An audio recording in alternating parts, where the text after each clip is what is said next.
सब लोग सम्भ्रांत परिवार के हैं, तो मैं नाम बताता हूं आपको। मनमोहन सिंह जी बनियान पहन के आए थे पाकिस्तान से। राज कपूर के पिता पृथ्वीराज कपूर अपने छोटे छोटे बच्चों को लेकर नंगे पांव भाग के आए थे। ऋतिक रोशन के दादा रोशन साहब सब कुछ छोड़ के भाग आए थे, खेत खलिहान धंधा व्यापार। राम जेठमलानी जी सब कुछ छोड़ के भाग के आए थे। लाल कृष्ण आडवाणी जी सब कुछ छोड़ के भाग के आए थे। खुशवंत सिंह सब कुछ छोड़ के भाग के आए थे। आए थे कि नहीं है? और जो पाकिस्तान में हुआ वो बाद में कश्मीर में हुआ कि नहीं? और जो कश्मीर में हुआ 10 दिन पहले मणिपुर में हुआ कि नहीं? मणिपुर की घटनाओं पे चर्चा ही नहीं हुई है। जो कश्मीर में हुआ था वही मणिपुर में हुआ। 50,000 से ज्यादा हिंदू अपना घर छोड़ के भाग गए। कश्मीर में भगाने वाले अलग एक संप्रदाय के थे, मणिपुर में भगाने वाले अलग संप्रदाय के। लेकिन भागने वाले जो कश्मीर में थे, जो पाकिस्तान में थे, वही मणिपुर में भी थे। 2021 का जो विधानसभा चुनाव था बंगाल का, लोग अपना अपना घर छोड़ के भाग के वहां गए थे। असम गए थे कि नहीं? पढ़ाई होगा आपने। ये सनातन धर्म की समझ जो चुनौतियां हैं, ये इसके लिए एक नहीं कई स्टेप लेना पड़ेगा।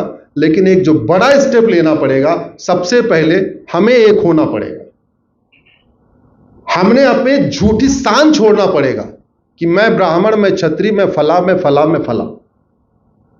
ये झूठी शान नहीं छोड़ेंगे तो याद रखिए, एक एक करके एक एक करके एक एक करके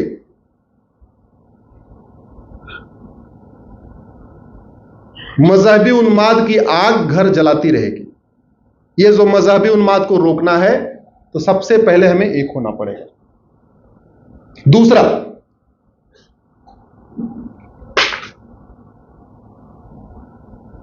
शिक्षा देना किसका काम है? सरकार का। शिक्षा लेना हमारा काम है। ऐसे ही आज की जो शिक्षा है, वर्तमान शिक्षा व्यवस्था, ये जातिवाद को खत्म कर रही है क्या? जरा जोर से बोलिए जरा। भाषावाद खत्म कर रही है, क्षेत्रवाद खत्म कर रही है, कट्टरवाद खत्म कर रही है, मजहबी उन्माद खत्म कर रही है, धर्मांतरण खत्म कर रही है? कुछ नहीं कर रही, सिवाय डॉक्टर इंजीनियर बना रही है बस। डॉक्टर इंजीनियर, चार्टेड अकाउंटेंट, फला फला फला, एमबीए बना रही है, बिजनेस सिखा रही है, सब कुछ सिखा रही है। न इंसानियत सिखा रही है, न सनातन सिखा रही है। भारत का टोटल बजट 75 लाख करोड़ का है। केंद्र और राज्यों का कितना टोटल बजट कितना है? 75 लाख करोड़। केंद्र और राज्यों का टोटल शिक्षा के ऊपर बजट भी लगभग 5 लाख करोड़ का है। सारा मिला दीजिए तो 5 लाख करोड़। 5 लाख करोड़ रुपए देने वाले कौन? अरे बोलिए, हम देने वाले भाई, आप देने वाले। आपके जेब से 5 लाख करोड़ निकल भी रहा है, लेकिन वो शिक्षा मिल रही है क्या जो मिलनी चाहिए? नहीं मिल रही। इसलिए नहीं मिल रही, हमने डिमांड भी नहीं किया। हमको लगता है जो हमने बस एक बार वोट दे दिया, हमारा काम खत्म। वोट दे के हमने प्रधानमंत्री चुन लिया, मुख्यमंत्री चुन लिया, सांसद विधायक चुन लिया, हमारा काम खत्म। नहीं भैया, ऐसे नहीं है। ये लोकतंत्र है। लोकतंत्र में डिमांड और सप्लाई होती है। आप जो डिमांड करोगे वो सप्लाई होगी, जो नहीं करोगे नहीं होगी। ऐसे बहुत सारे लोग हमें मिलते हैं, हाँ जी वोट तो दे दिया जी, मोदी जी को प्रधानमंत्री बना दिया। अरे भाई, प्रधानमंत्री बना के एहसान कर दिया, तुम्हें वोट तो देना ही था। राहुल गांधी को बनाते या मोदी को बनाते, तुम्हें लगा मोदी जरा ठीक है, राहुल गांधी से दिल, तुमने मोदी जी को बना दिया। एहसान कर दिया क्या? नहीं तो एक बार राहुल गांधी को बना के देख लो, पेट भर जाएगा। कैसी कैसी बात करें, हाँ मोदी को हमने वोट दे दिया, खत्म बात हुई। अरे वोट दिया तो क्या भाई, वोट दिया तो अच्छी बात है, वोट दे दिया, लेकिन वोट देने के बाद रोड मैप भी तो बताओ, तुम्हें चाहिए क्या क्या।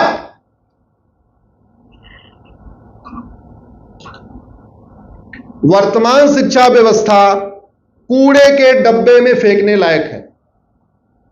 यह उसी पैटर्न पे चल रही है जिस पैटर्न पे मैकाले ने इसका फाउंडेशन रखा था, उसी पैटर्न पे चल रही है। जहां मैकाले ने छोड़ा था उसी के बाद हमारे वाले मैकाले ने उठा लिया और उस मैकाले के बाद कंटिन्यू मैकाले करते जा रहे। 3 भाषा पढ़ाई जाती है, हिंदी, संस्कृत और इंग्लिश पढ़ाई जाती होगी, सबने पढ़ा होगा प्राइमरी में हिंदी, संस्कृत, इंग्लिश। मैं कह रहा हूं हिंदी में प्राइवेट कवियों की, कथाकारों की किताब क्यों पढ़ाना? रामचरितमानस हिंदी में है कि नहीं? अगर रामचरितमानस को प्राइमरी में लगा दिया जाए कोई दिक्कत है क्या?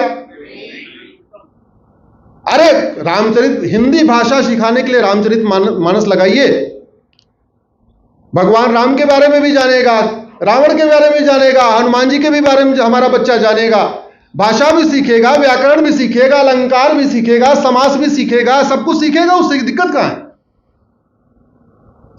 कोई दिक्कत है क्या? जरा जोर से बोलिए। अगर हिंदी में रामचरितमानस लगाने तो कोई दिक्कत है क्या? और सबसे अच्छी बात यह है, बार बार किताब भी नहीं खरीदना पड़ेगा, क्योंकि रामचरितमानस एक बार खरीद लिया तो बड़ा भाई वही पढ़ेगा, छोटा भाई वही पढ़ेगा, उससे छोटा वाला भी वही पढ़ेगा, उससे छोटा वाला भी वही पढ़ेगा, कोई दिक्कत नहीं आएगी।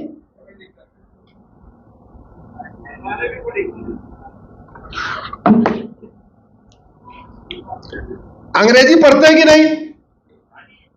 पढ़ते हैं। अब अंग्रेजी में काहे लिए प्राइवेट लोग किताब सिखा रहे हो? इससे ज्यादा अच्छा है भगवत गीता लगा दो। भगवत गीता इंग्लिश में है कि नहीं? है, इंग्लिश लगा दीजिए। हम कह रहे एक ही साल नहीं, कुछ सेकंड में सीखेगा, कुछ थर्ड में सीखेगा, कुछ फोर्थ में सीखेगा, कुछ फिफ्थ में सीखेगा। अरे 8वीं तक आते आते तो सीख ही लेगा ना। अगर 3-3, 4-4 चैप्टर भी सीखेगा तो 8वीं आते आते भगवत गीता सीख लेगा बच्चा। भगवत गीता में कहां लिखा है तुम धर्म परिवर्तन करो? कहीं लिखा है? भगवत गीता में कहां लिखा है तुम हिंदू बन जाओ? कहीं लिखा है? भगवत गीता में तो आपको जीवन शैली सिखा रहा है, वे ऑफ लाइफ सिखा रही है, आपको सिखा रहा है कि इंद्रियों पे कैसे नियंत्रण करना, योग कैसे करना, क्या क्या करना, क्या नहीं करना, तो मैनेजमेंट सिखा रही है।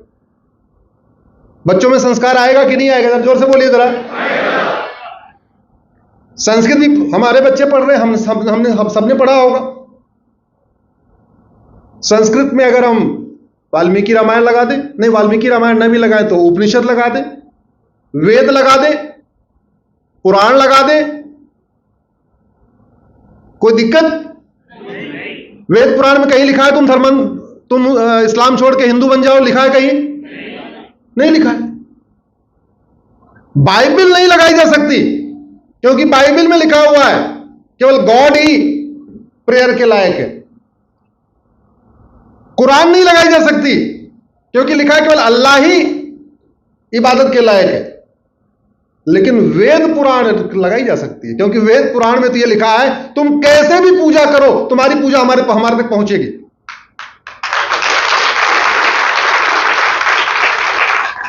तुम आस्तिक हो या नास्तिक हो, तुम शैव हो या वैष्णव हो, तुम दुर्गा जी की पूजा करते हो, हनुमान जी की पूजा करते हो नहीं करते हो, तुम आर्य समाजी हो, जो कुछ भी हो, तुम्हारी अंत में जो पूजा हमारे पास पहुंचेगी। भगवान भगवत गीता के उसमें बोला उन्होंने, जब विश्व रूप दिखाया है, अगर महाभारत देखा होगा आपने, बोला होगा तुम किसी रूप में हमारी आराधना करो, तुम्हारी पूजा हमारे तक आ रही है। तो ये तो लगाने में कोई दिक्कत नहीं है। तो वास्तव में यह भारत का संविधान, हमने अब तक भारत के संविधान को ऑक्सफोर्ड या अमेरिका के चश्मे से पढ़ा। हम भारत के संविधान को भारत के चश्मे से पढ़ ही नहीं रहे। कुछ लोग कहते हैं संविधान बदलो, तो संविधान बदलना नहीं भैया। संविधान के लिए केवल भारत का चश्मा लगाना है, बस भारतीय बनके पढ़ना है, भारतीय सोच के साथ पढ़ना है। और इस देश में जब तक गुरुकुल शिक्षा पद्धति लागू नहीं होगी, जब तक वैदिक शिक्षा पद्धति लागू नहीं होगी, तब तक न भ्रष्टाचार कम होगा, न अपराध कम होगा, न लव जिहाद कम होगा, न लैंड जिहाद कम होगा, न घूसखोरी कम होगी, न जमाखोरी कम होगी, न मिलावटखोरी कम होगी, न कालाबाजारी कम होगी, न नशा तस्करी कम होगी, न मानव तस्करी कम होगी, न सोना तस्करी होगी, न नक्सलवाद कम होगा, न माओवाद कम होगा, न कट्टरवाद कम होगा, न मजहबी उन्माद कम होगा। एक ही तरीका है।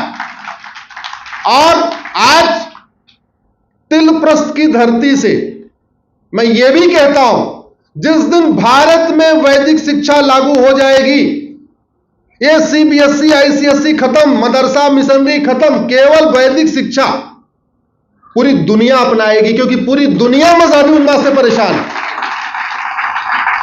पूरी दुनिया परेशान है। हमारे बच्चे कहां जा रहे हैं? 12-14 साल के बाद लगता है कि मां बाप बेवकूफ है, कुछ आता ही नहीं है। सोचो, ऐसी शिक्षा पद्धति कि जहां 14, 15 साल, 18 साल के बाद उम्र बढ़ने के साथ साथ मां बाप के प्रति सम्मान बढ़ना चाहिए, वो तो घटता जा रहा है। तो शिक्षा पद्धति ऐसी अच्छी कैसे हो गई?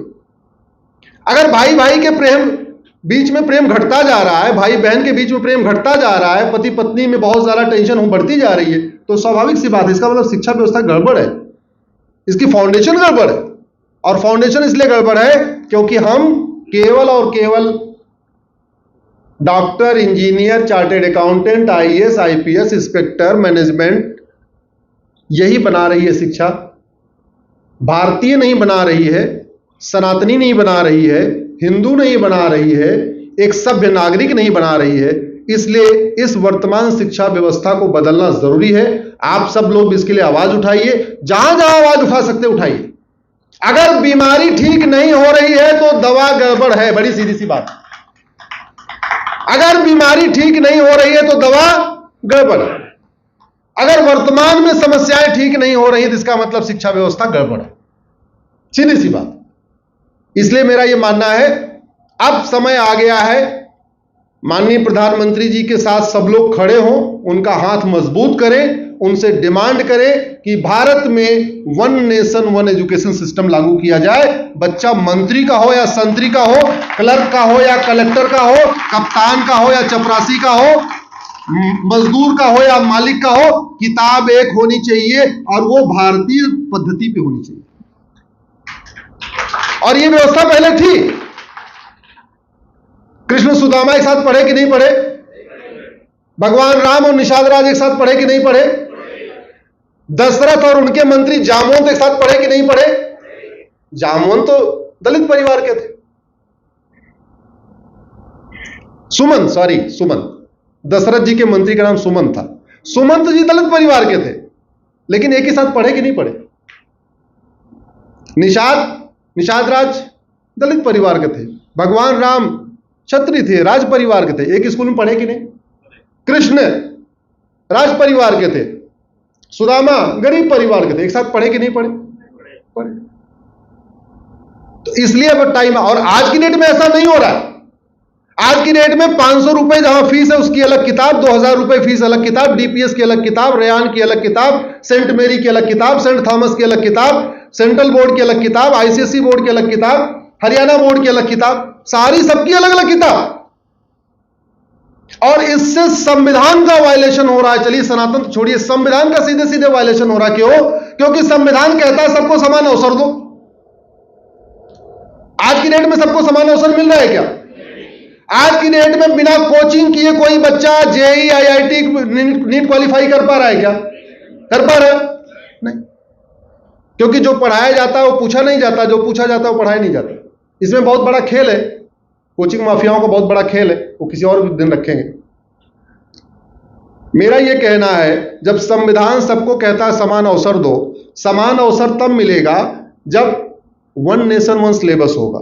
क्योंकि आपका एग्जाम तो एक ही है, इंजीनियरिंग का पेपर एक ही आ रहा है, मेडिकल का पेपर एक ही आ रहा है, सीए का पेपर एक ही आ रहा है, क्लैट का पेपर एक ही आ रहा है, एनडीए का पेपर एक ही आ रहा है।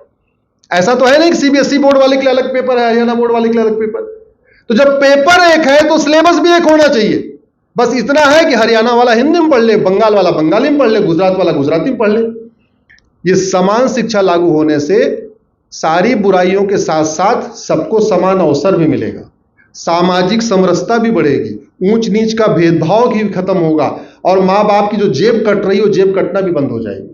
ये जो 10,000 रुपए फीस, 12,000 रुपए फीस, 15,000 रुपए फीस, इतनी फीस देने के बाद फिर से फिट जी 5 लाख फिर से हो रहा है कि नहीं हो रहा है? अरे लूटा जा रहा है भैया, आपको लूटा जा रहा है, प्लान्ड वे में आपको लूटा जा रहा है। और हम बड़े खुश हैं कि ठीक है यार, 15,000 रुपए हम अपने बच्चे को पढ़ा रहे हैं। हम इस बात से खुश हैं कि हमने 5 लाख रुपए दे के फिटजी में एडमिशन कर दी। काहे लिए फिटजी चाहिए? जो पढ़ाओ वो पूछो, जो पूछो वो पढ़ाओ। कोचिंग माफियाओं ने ऐसा सिस्टम सेट कर रखा है एजुकेशन डिपार्टमेंट में, जो पढ़ाया जाता है वो पूछा नहीं जाता, जो पूछा जाता है वो पढ़ाया नहीं जाता। इसलिए बढ़िया आपको कोचिंग में आना पड़ता है। तो सबसे पहले जो सनातन संस्कृति को मजबूत करने के लिए बहुत जरूरी है कि भारत में समान शिक्षा लागू हो।